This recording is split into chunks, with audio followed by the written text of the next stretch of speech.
अखिल भारतीय राजपूत संघ के बिहार प्रदेश अध्यक्ष महमूदपुर नरसंहार के पीड़ित परिवार से मिलने पहुंचे।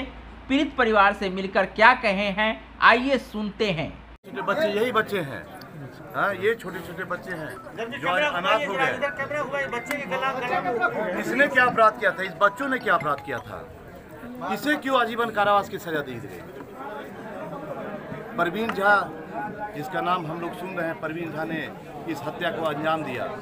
चाहे यहाँ के कोई विधायक या यहाँ का कोई भी पार्टी या दल के नेता जिन्होंने उस हत्यारे का, उस राक्षस का सपोर्ट किया है, उसे न समाज न ईश्वर माफ नहीं करेंगे।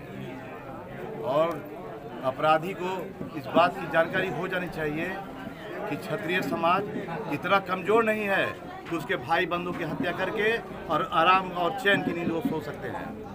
इसलिए मैं मीडिया वाले से गुजारिश करता हूं कि आप उस अपराधी को के बारे में पूरी दुनिया में उसके पर्दाफाश करें, और जो ये परिवार है जिसके साथ अन्याय हुआ है, सरकार से आप आग्रह करें। और मैं पूरे क्षत्रिय समाज सरकार से कहता हूं कि जल्द से जल्द सारे हत्यारे को गिरफ्तार किया जाए, नहीं तो क्षत्रिय समाज इसके लिए आंदोलन करेगा।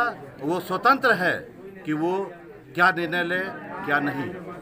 धन्यवाद। क्या नाम है सर आपका? नीरज कुमार सिंह, प्रदेश अध्यक्ष अखिल भारतीय क्षत्रिय महासभा बिहार।